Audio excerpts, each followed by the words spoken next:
The mud at Ashcroft station was the color of old blood, and Veda had been standing in it for 40 minutes before she let herself cry. She hadn't cried when the solicitor in Kamloops read her husband's debts aloud in a room full of strangers. She hadn't cried when they took the furniture, then the books, then the schoolhouse key back from her hand because a widow without property had no business teaching other people's children. She had packed what remained into a single leather satchel.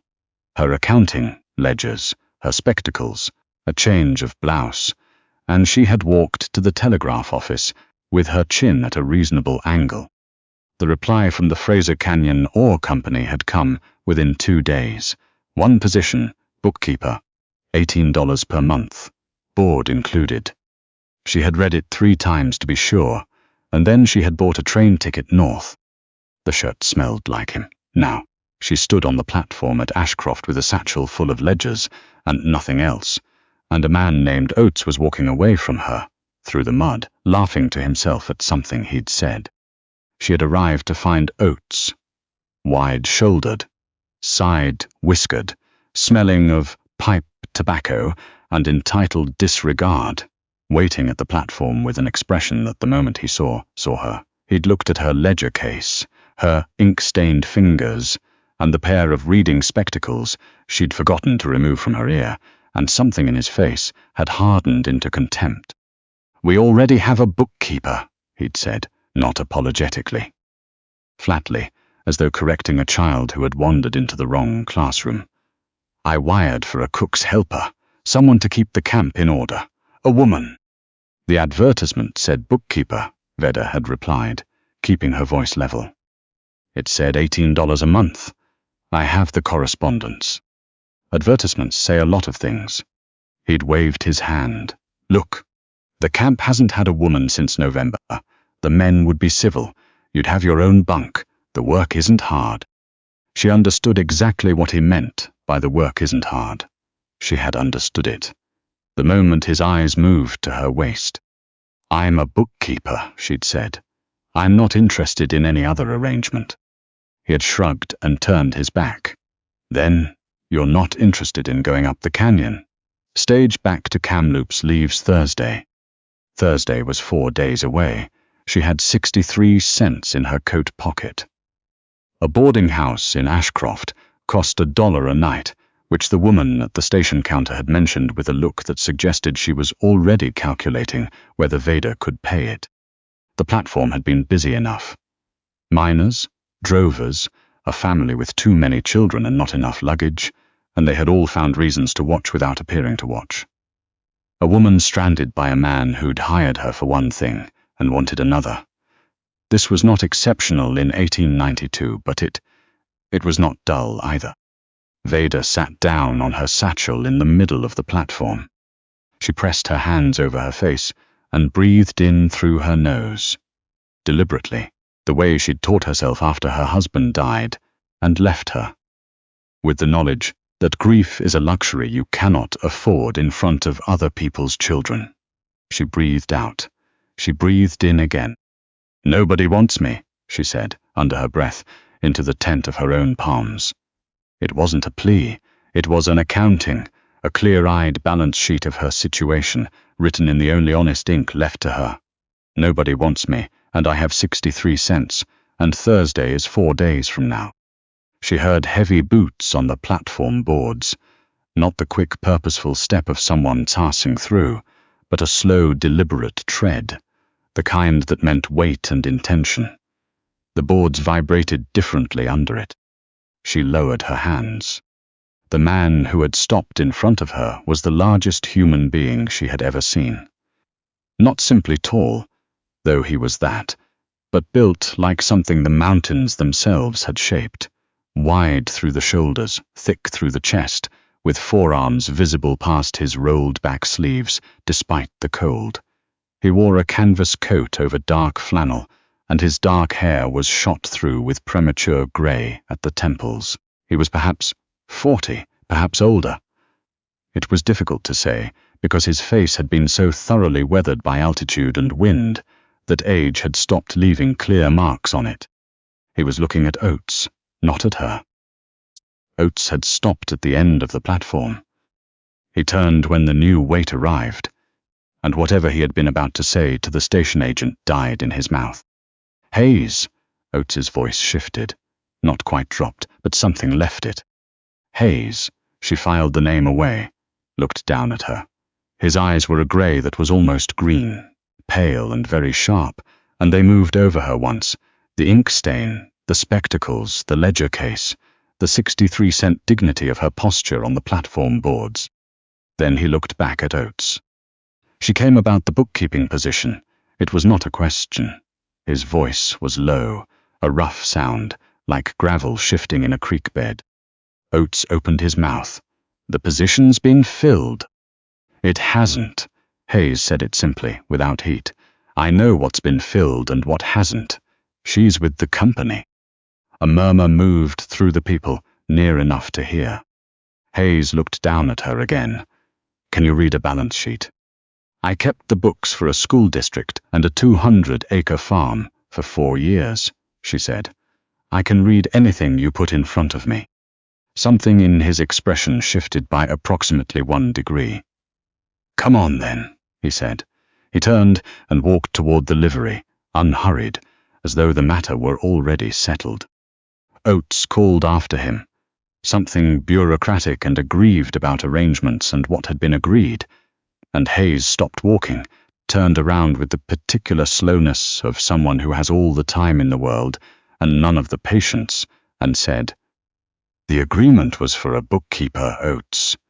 You decided otherwise on your own. That's on your ledger, not mine." He turned back and kept walking.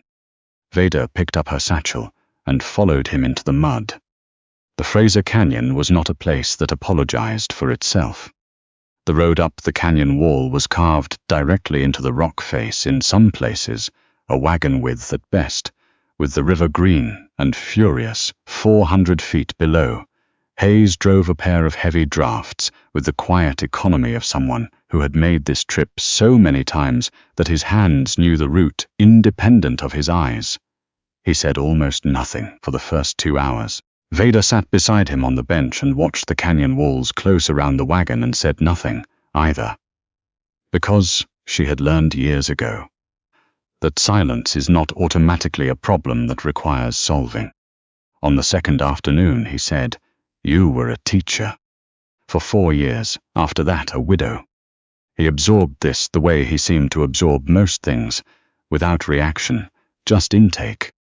"My husband died last October," she said, because it was accurate and because she had decided, somewhere on the train from Kamloops, that she was done softening facts for the comfort of listeners. Influenza. He left debts. The school board felt a widow without property was not a stable influence on children. I needed work that matched what I could actually do. This seemed to match. Hayes glanced at her sideways, just once. Then he looked back at the road. "The books are a mess," he said. "I assumed they would be. Keel runs the supply orders.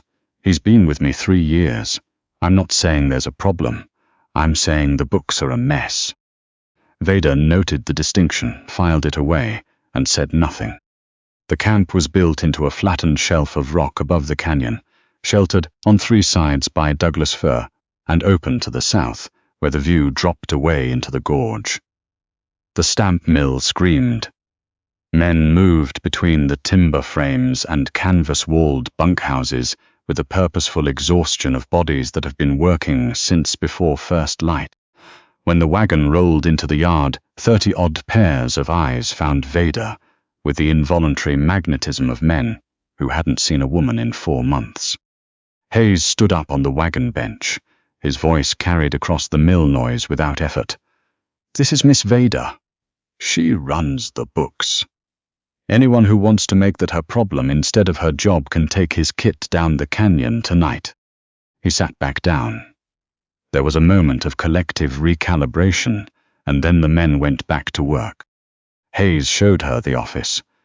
A small, rough timbered room attached to the main supply shed, with a writing table, a wood stove, and 6 months of paperwork, stacked in a system that was either deeply personal or entirely random. He left without further explanation, which she found refreshing. She lit the stove, made herself a cup of the terrible camp coffee, and started reading. It took her 12 days to understand the books, well enough to see what was in them.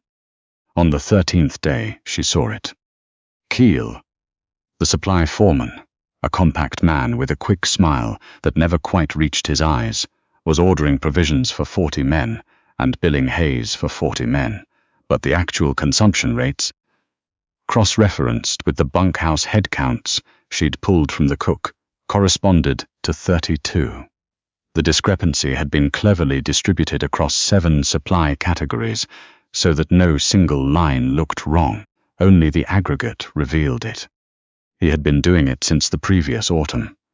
The losses amounted to somewhere between $300 and $400.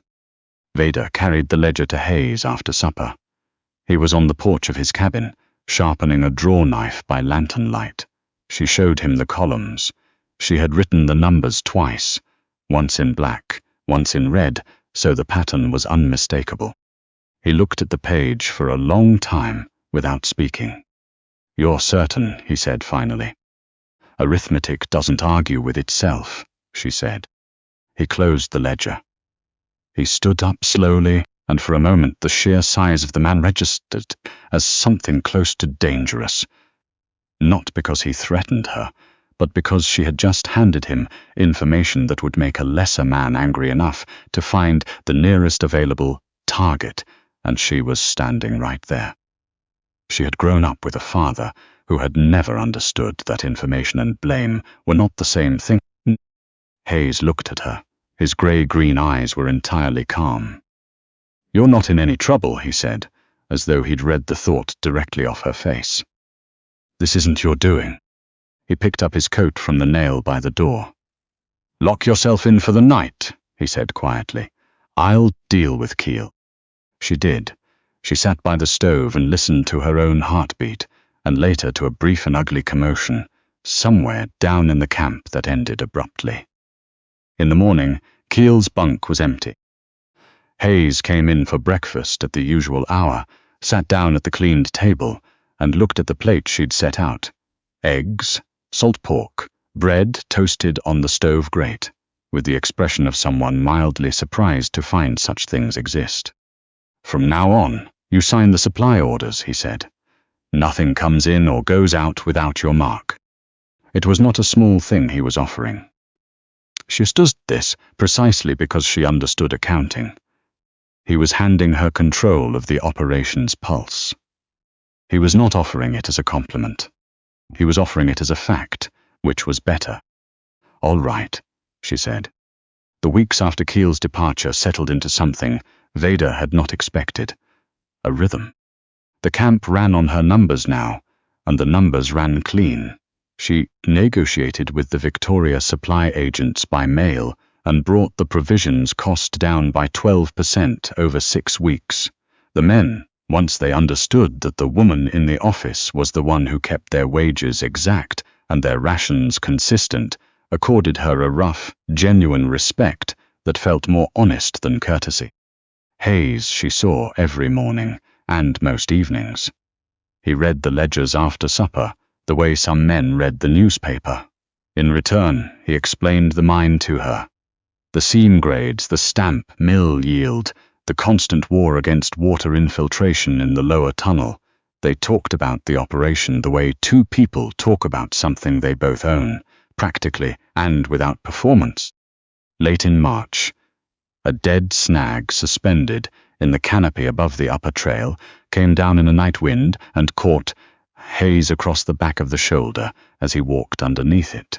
He came into the office an hour later bleeding through his flannel in a way that was not going to stop on its own.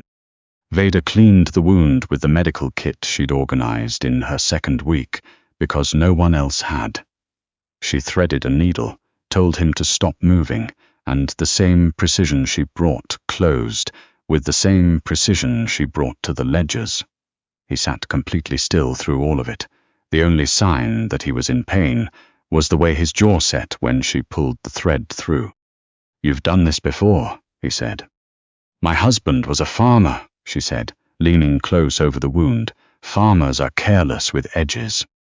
She could feel him watching her face as she worked. The lamp on the writing table threw a warm, close light. The camp was quiet outside. When she tied the last knot and looked up, she found his grey-green eyes focused on her with an attention that had nothing clinical in it.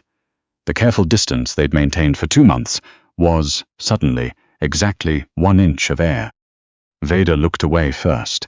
She set the needle down and began winding the clean bandage with studied attention to the knot.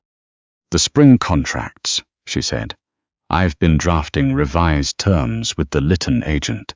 I'd like to walk you through the figures tomorrow morning." Hayes was quiet for a moment. "All right," he said. His voice was rough, slightly different than usual. She tied off the bandage. "Don't lift anything heavier than a coffee cup for 3 days." He left without further conversation. Veda sat very still for a while, after the door closed, listening to the river below the canyon, and refusing to think about anything in particular. Spring came with noise, snowmelt, the river climbing its banks, the pass road reopening. Letters began to move again.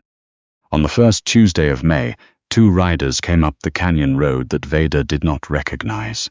A man in a provincial agent's coat, and behind him, Oates. She watched them through the office window. Her stomach went cold in the particular way of someone's who has learned that trouble arrives wearing legality. Oates came into the office without knocking. He looked at the clean shelves, the organized files, the precisely balanced ledger open on the writing table, and his expression managed to be both contemptuous and nervous at once. His purpose, it turned out, was a grievance filed with the Provincial Mining Authority. Hayes, Oates argued, had taken on an employee who had originally been engaged by the Fraser Canyon Ore Company's agent under terms that Oates claimed had been breached. The operating license required lawful conduct and proper contractual arrangements. Oates was asserting that Veda's presence in the camp represented a breach of those conditions. He intended to have Hayes's permit reviewed and Veda removed as a vagrant employee with no documented standing. "You have no claim on me," Veda said. "You misrepresented the position.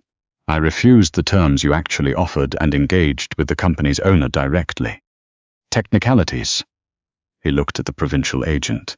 "She came under my hire. She's living on licensed property without documented standing. I'd call that irregular." The agent looked genuinely uncomfortable. "Miss, I'll need to ask you to come down to Ashcroft until the matter's sorted." The door opened. Hayes walked in. He smelled of the mine, rock dust and cold air, and he had come directly, without stopping to clean up, which meant someone had ridden ahead to warn him. He was carrying nothing. He didn't need to. He looked at Oates for precisely as long as it took to understand the full situation. Then he reached into the breast pocket of his coat and laid a document on the writing table in front of Veda. It was a claim registration, filed with the Provincial Mining Recorder's Office in Lytton 6 weeks prior. In the space marked Registered Partners, 2 names appeared, Elias Hayes and Veda Locke. Veda stared at the paper, her name, on his claim registration, filed 6 weeks ago without her knowledge. Oates went the specific color of someone whose gambit has just collapsed. The provincial agent looked at the document, looked at Hayes, looked at the document again. "That settles the standing question," he said quietly. He was at the door within 40 seconds. The look he gave Oates on the way out was not sympathetic. Oates lingered, trying to find a position to retreat to that preserved some dignity. He didn't find one. Hayes held the door open and waited, and after a long and silent moment, Oates walked through it. Hayes closed it. Veda had not moved. She picked up the claim registration. She read it again. Her hands were not shaking. She refused to let them shake, but her chest felt too small for what was in it. "When did you do this?" she said. 6 weeks ago. You used my name on a legal document without asking me." "I did." She set the document down carefully because she wanted to throw it and she was not going to throw it. I left Kamloops because a man decided what I was good for without asking me. I spent 4 days alone in Ashcroft because another man decided what I was good for without asking me. Her voice had gone quiet in the way that voices go quiet when they are working very hard. And you have put my name on the deed of your mine, Elias Hayes, without asking me. And you will tell me right now that you understand why that matters. Hayes was quiet. He looked at her steadily, without flinching. I understand, he said. I did it anyway. That is not an apology. No. He pulled out the chair across from the writing table and sat down in it like he was settling in for something. 6 weeks ago I knew Keel had gone to Oates. I knew Oates would do exactly this. I knew the only legal standing that would protect you from it was documented partnership. He looked at the claim registration on the table between them. I was going to ask you, and then I thought, if I ask her, she'll say no, because she hasn't decided yet whether this is somewhere she wants to be, and if she says no, and Oates comes, there's nothing I can do. He looked up. His grey-green eyes were entirely direct. So I protected you first and asked forgiveness after. You can be angry. You have the right. I am angry, Veda said. I know. She stood in the middle of the office she had built out of chaos and poor bookkeeping, breathing carefully. You could have hired a solicitor. There were options that didn't involve my name on your property without my knowledge. They would have taken too long, a pause, and they're not what I wanted. The last sentence landed differently than everything before it. Veda looked at him. Hayes met her gaze. He was not comfortable with this. She could see it.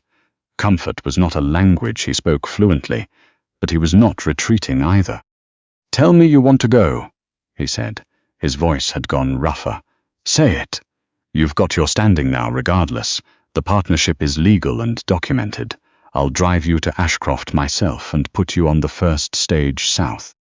Veda looked at the filing cabinet she'd built from raw lumber and supply crates. At the ledgers arranged by quarter on the second shelf.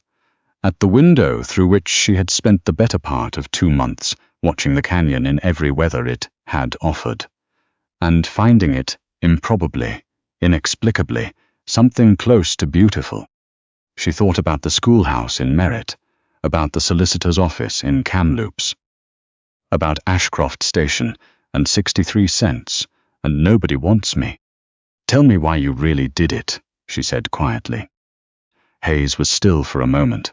Then he looked down at his hands on the table, big scarred hands, permanently dusted with rock and pitch, and something in his face let go of itself. I came into that station looking for wire nails and a barrel of lamp oil, he said slowly. I came around the corner and saw Oates walking away from you, and you sitting on that platform making yourself breathe in a very deliberate way. And I thought, this woman has survived everything she's come up against so far, not because anyone helped her, because she kept her head. He paused. I have been alone on this ridge for 11 years. By choice, mostly. It suited me. There's no room for error at altitude, and people are mostly error. His jaw moved. I looked at you, and I thought, if she walks away down that platform, this canyon is just a canyon again. And I was already tired of it being just a canyon. Veda sat down in the chair across from him. After a long moment, she said, the quarterly returns for the Lytton agent are going to need to be refiled once the partnership amendment goes through. Your previous accountant's totals were off by $62 in the second column. Hayes looked at her. I know, he said. Also, you filed the wrong grade on the east seam in November. The surveyor's figures were right. You transposed the numbers. I know that too. She looked at him across the table. This enormous, difficult, extraordinary man who had been alone on a mountain for 11 years, and had decided, standing beside a livery stable in the mud at Ashcroft, that she was the reason to stop being alone. You are a terrible bookkeeper, she said. Yes. and apparently a worse judge of when to ask a woman's permission. Yes. She reached across the table and turned the claim registration so it faced her. She read her name there, in the official hand of the provincial recorder. Veda Locke. Not the name of a widow, not the name of a woman sitting on a platform with 63 cents. A name on a deed. I'm renegotiating the terms of this partnership, she said. All right. 40% of net yield. His expression did not change. That's fair, he said. She looked up. The lamp between them threw a circle of warm light in the cold April room. Outside, the canyon held its own sound, wind in the firs, the distant steady voice of the river. Then we're agreed, she said. The trouble came 3 weeks later, from below. Veda woke in the dark to a sound she identified, after a disoriented moment, as the mountain itself. A low, massive crack, followed by a sustained grinding roar that vibrated through the cabin floor, into the soles of her feet, the lower tunnel. She was up and dressed in 40 seconds. Hayes was already at the window, his profile hard against the lantern glow from the mine yard below. The eastern support wall, he said, already moving. Keel knew the geometry of that section. He pulled on his coat. Stay. Don't, she said. He looked at her. He didn't finish the sentence. She grabbed the revolver from the drawer of the writing table. Hayes had placed it there, the week Keel left, without comment. And she had learned to load it without comment in return. She also grabbed the canvas field satchel she'd packed 2 weeks ago, after the Oates visit, because she understood that a mine in legal dispute was a mine where someone might want the records to disappear. In the satchel, the claim registration, the full set of quarterly ledgers, and a letter in Keel's own hand that she'd found tucked inside a supply receipt, addressed to a post box in Lytton, detailing the arrangements he'd made to sabotage the support timber if Hayes refused Oates's buyout offer. She had been saving that letter. Hayes looked at the satchel. He looked at her face. Come on, then, he said, and they went out into the dark together. The lower tunnel had partially collapsed, not catastrophically, but enough to trap 3 men. In the secondary chamber, the rest of the crew was already at the opening with timber braces, shouting instructions over the groan of settling rock. Hayes went in without hesitation, organizing the rescue with the particular calm of someone who has already decided that fear is information, not instruction. Veda positioned herself at the supply shed doorway with her back to the wall because she understood that Keel, if this was Keel, and she was increasingly certain it was, would want the records before morning, brought officials up the canyon road. He came from the tree line, 20 minutes later, moving along the shadows of the building wall toward the office window. She stepped out. Keel, she said. He stopped. She raised the revolver. With both hands, the way the camp cook had shown her on a slow Sunday afternoon in February when she'd asked, with a directness that had surprised him into compliance. She kept it level. Her hands were steady in the way that hands go steady when a person has decided in advance exactly what they are willing to do. The letters are already in my satchel, she said. The ones you wrote to Oates's Lytton contact. I've had them since March. Keel's face went through several expressions. He looked at the revolver. He looked at her face. He looked for the thing she was supposed to be. Frightened, uncertain, manageable, and he did not find it.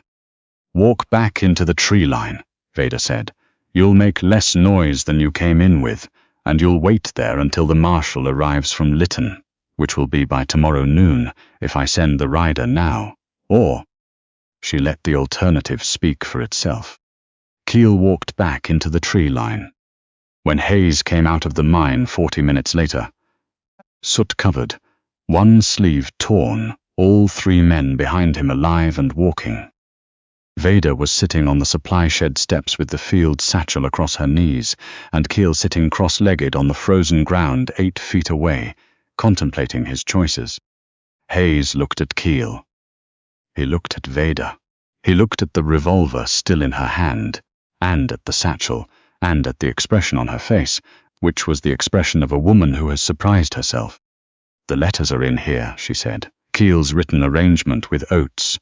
Criminal conspiracy to damage a licensed mine and endanger workers. The marshal can have him by morning." Hayes stood in the mine light and looked at her for a long time. "I told you to stay back," he said finally. "You didn't finish the sentence," she said. "You said stay, and then you stopped. I chose not to imagine the rest." The corners of his eyes did something complicated. By noon the next day, the marshal from Lytton had Keel in custody, and Oates's name on a formal complaint. The marshal shook Hayes's hand on the way out and tipped his hat to Veda, because he was a man who understood bookkeeping and recognized what the neatly organized evidence in the field satchel had represented in terms of his own workload. The canyon was quiet again.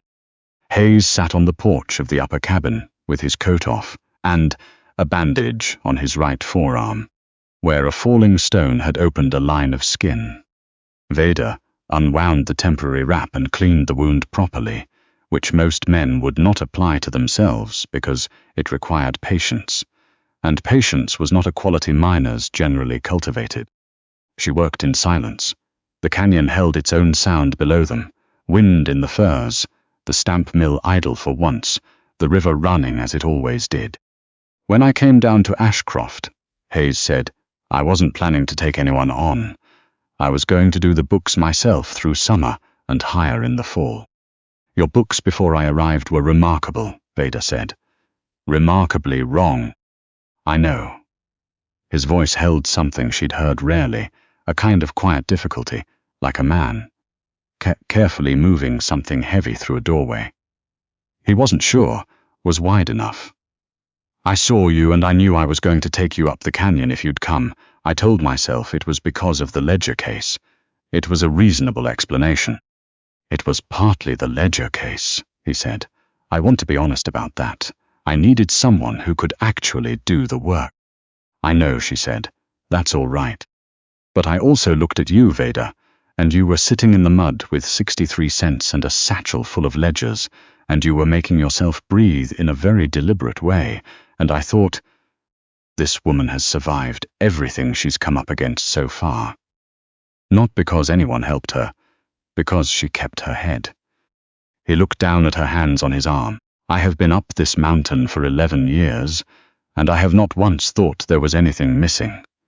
And then I came around a corner in Ashcroft, and I saw a woman counting her own courage the way a person counts the last of their money, and I thought—" He stopped. "What did you think?" she said quietly. His grey-green eyes met hers. "I thought I would like to know how that story ends." Veda set the bandage wrap down on the porch rail. She looked at the canyon, and the trees, and the mill, and the claim she had 40% of. She thought about "nobody wants me." That small, honest, terrible arithmetic of that morning on the platform, and she thought about her name on a piece of paper in a filing cabinet inside, and about a man who had put it there because he could not imagine watching her walk away. She leaned forward and kissed him. It was not tentative. It was not tentative. She had been tentative enough in her life, had held back enough, had chosen the measured approach, often enough to know that sometimes the measured approach simply costs you time you don't have. He was still for a moment, surprised. She thought, genuinely surprised. And then his hand came up to her face, with a gentleness that seemed too large for its source, and he kissed her back like a man who had been deciding to do exactly this for a very long time. When she pulled back, the canyon air was cold, and the afternoon light was low and gold on the rock faces above them. "The partnership agreement needs a third clause," she said. He looked at her. "What clause?" "You consult me before filing anything with my name on it." The corner of his mouth moved. It was not a large movement, but it was the movement she had learned over the preceding weeks to read as the thing he did instead of smiling. "That's reasonable," he said. "It's not a request." "I know," He looked at her with those clear, weathered eyes. I know that. Below them, the canyon river ran cold and purposeful through the granite, the same as it always had, the same as it would when they were both long gone. Above them, the peaks caught the last of the sun and held it a little longer than the valley could.